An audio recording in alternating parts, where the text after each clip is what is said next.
आपके पास लिफ्ट पर एक BS6 मोटरसाइकिल है। इंजन स्टार्ट होता है, स्थिर आइडल पर चलने लगता है और फिर अचानक बंद हो जाता है। ये बंद हो जाती है। क्रैंक केस में कोई बड़ा छेद नहीं है और न ही पिस्टन टूटा हुआ है। एक आधुनिक मैकेट्रॉनिक सिस्टम में किसी भी रुक कर बंद होने की समस्या को ठीक करने के लिए बेतरतीब ढंग से पार्ट्स बदलना एक गलत रणनीति है, क्योंकि फिजिकल हार्डवेयर और डिजिटल लॉजिक आपस में बहुत गहराई से जुड़े होते हैं। यह डायग्राम कॉन्टिनेंटल और डेलॉर्टो इंजन मैनेजमेंट सिस्टम्स के लिए 24 बिंदु जांच सूची को दर्शाता है। ये 24 चरण 4 अलग अलग स्तंभों में विभाजित होते हैं: पावर, कंट्रोल, डिलीवरी और मैकेनिक्स। हम इंजन के संचालन का आधार शुरू से बनाएंगे, प्रत्येक स्तंभ की सटीक आवश्यकताओं की पुष्टि करते हुए। इस इंजन को चालू रखने के लिए हमें यह साबित करना होगा कि नेटवर्क के हर एक बिंदु पर विशिष्ट प्रतिरोध, वोल्टेज और फ्लो रेट की सीमाएं पूरी हो रही हैं। यह चेक शीट एक सख्त निर्धारक एल्गोरिदम है। इसे ठीक पालन करके तकनीशियन इंजन प्रबंधन प्रणाली के किनारों में छिपी अदृश्य खराबियों को अलग कर सकते हैं। हर सेंसर और डिजिटल कमांड एक बेदाग एनालॉग इलेक्ट्रिकल आधार पर निर्भर करता है। अगर बेसलाइन वोल्टेज अस्थिर है तो डेटा बेकार है। हम प्राथमिक पावर जनरेटर यानी स्टेटर कॉइल असेंबली से शुरू करते हैं। यह stator coil schematic phase two phase कनेक्शनों को उजागर करता है। 25 डिग्री सेल्सियस पर किसी भी दो फेज के बीच प्रतिरोध बिल्कुल 425 से 643 मिलियम होना चाहिए। आगे बढ़ते हुए अल्टरनेटिंग करंट रेगुलेटर रेक्टिफायर तक पहुंचता है।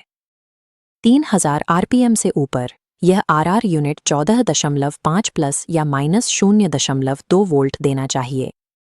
यह एक 12 वोल्ट 8 एम्पियर घंटा VRLA बैटरी को चार्ज करता है। इसकी ओपन सर्किट वोल्टेज जब पूरी तरह से किसी भी लोड से डिस्कनेक्ट हो कम से कम 13.00 वोल्ट होनी चाहिए। अब हम हार्डवेयर पाथवे की जांच करते हैं। 4 पिन रिले की रेजिस्टेंस 82 से 102 ओम के बीच होनी चाहिए और स्टार्टर रिले कॉइल को 20 डिग्री सेल्सियस पर 3.24 से 3.96 ओम के बीच सख्ती से होना चाहिए। इसके बाद हम हर वायरिंग कपलर की मैनुअल जांच करते हैं। यहाँ एक भी ढीला पिन या जंग लगा संपर्क वोल्टेज ड्रॉप पैदा कर सकता है। अगर इनमें से कोई भी इलेक्ट्रिकल पैरामीटर फेल होता है तो तुरंत पी कोड मैनुअल में जाकर विशेष ट्रबल शूटिंग स्टेप्स देखें। अगर मोटरसाइकिल में कॉन्टिनेंटल EMS का इस्तेमाल होता है तो हमें तकनीकी सहायता टीम से संपर्क करना चाहिए, ताकि यह सत्यापित किया जा सके कि कोई नया ECU सॉफ्टवेयर अपडेट उपलब्ध है या नहीं। सिर्फ सॉफ्टवेयर अपडेट ही पर्याप्त नहीं है, हमें टिल्ट एंगल और आइडलिंग अडेप्टेशन प्रक्रियाएं भी करनी होती हैं। इससे ECU की बाइक की भौतिक स्थिति और आइडल अवस्था के बारे में मूल धारणाएं रीसेट हो जाती हैं। यह डेटा लूप विजुअलाइजेशन दिखाता है कि ECU आइडल को नियंत्रित करने के लिए किन मुख्य भौतिक इनपुट्स पर निर्भर करता है।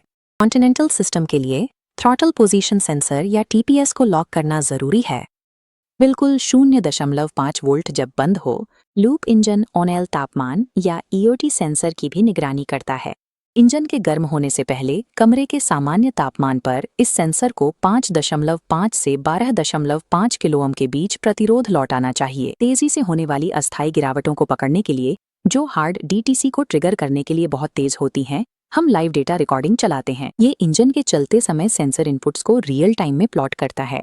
यह डिजिटल जांच यह साबित करती है कि ECU को वह सटीक भौतिक संदर्भ मिल रहा है जिसकी उसे स्थिर आइडल कमांड करने के लिए आवश्यकता है। अब ECU के पास साफ पावर और सटीक डेटा है। अब हम यह सत्यापित करते हैं कि वाहन ECU के आदेशों को द्रव वितरण प्रणाली के माध्यम से भौतिक रूप से कैसे निष्पादित करता है। फ्यूल पंप को साफ, बिना मिलावट वाला ईंधन प्रदान करना चाहिए, लेकिन केवल पंप की प्राइमिंग की आवाज सुनना पर्याप्त नहीं है। हमें इसकी सटीक आयतन उत्पादन को मापना होगा। ये चार्ट आवश्यक ईंधन मात्रा की तुलना करता है। हम किल स्विच को 3 बार घुमाते हैं और ईंधन को पकड़ते हैं। कॉन्टिनेंटल सिस्टम को 150 से 200 मिलीलीटर के बीच ईंधन देना चाहिए, जबकि डेलॉर्टो को ठीक 110 मिलीलीटर देना चाहिए। तीसरे चक्र के तुरंत बाद हम नोजल की जांच करते हैं। सिस्टम से बिल्कुल भी ईंधन टपकना नहीं चाहिए। इसके बाद हम फ्यूल इंजेक्टर की इलेक्ट्रिकल स्थिति की जांच करते हैं। इंजेक्टर कॉइल को 21 डिग्री सेल्सियस पर 11.4 से 12.6 ओम्स के बीच प्रतिरोध दिखाना चाहिए। हम ऑक्सीजन सेंसर यानी O2 सेंसर, जो एग्जॉस्ट गैसों को मापता है, की भी जांच करते हैं। इसके आंतरिक हीटर सर्किट को 25 डिग्री पर 13 से 17.5 ओम के बीच मापना चाहिए। अक्सर स्टॉल इस वजह से होता है कि द्रव दबाव में हल्की गिरावट या थर्मल रेजिस्टेंस में मामूली खराबी आ जाती है। ये साबित करना कि टैंक में कुछ ईंधन है कभी भी डिलीवरी की समस्या से इनकार नहीं करता। अब हम दहन के अंतिम तत्वों का मूल्यांकन करते हैं: स्पार्क का निर्माण, हवा का मार्गदर्शन और इंजन ब्लॉक की भौतिक सील। हम इग्निशन कॉइल को 2 अलग-अलग सर्किट्स में जांचते हैं। प्राथमिक प्रतिरोध 1.8 से 2.2 ओम्स के बीच होना चाहिए, जबकि द्वितीयक प्रतिरोध बहुत अधिक 12.15 से 14.85 किलो ओम्स तक पहुंच जाता है। ये schematic WQR8 DC spark plug और सप्रेसर कैप के लिए विशिष्टताओं का विवरण देता है। प्लग के लिए 0.8 से 0.9 मिलीमीटर का एयर गैप आवश्यक है। कैप में 4 से 6 किलो ओम्स का प्रतिरोध होना चाहिए और स्वयं प्लग में 3 से 9 किलो ओम्स के बीच। एयर सप्लाई की ओर बढ़ते हुए हम इनटेक ट्रैक्ट का निरीक्षण करते हैं। एयर फिल्टर, थ्रॉटल बॉडी और मैनिफोल्ड के बीच किसी भी हौज में दरार अनमापी हवा को प्रवेश कराती है, जिससे एयर फ्यूल अनुपात तुरंत बिगड़ जाता है। हम वाष्पशील उत्सर्जन नियंत्रण या EVAP सिस्टम में लीक की जांच करते हैं। इसके कैनिस्टर पर्स वाल्व या CPV में 20 डिग्री सेल्सियस पर 24 से 28 ओम्स का प्रतिरोध होना चाहिए। हम EVAP कैनिस्टर को शारीरिक रूप से निकालकर उसका वजन करते हैं। अगर इसका वजन 200 ग्राम से अधिक है तो यह ईंधन से संतृप्त है और इसे बदलना आवश्यक है। साबित करें। हम सिलेंडर पर एक ड्राई कंप्रेशन टेस्ट करते हैं, जिसमें ठीक 110 PSI की आवश्यकता होती है।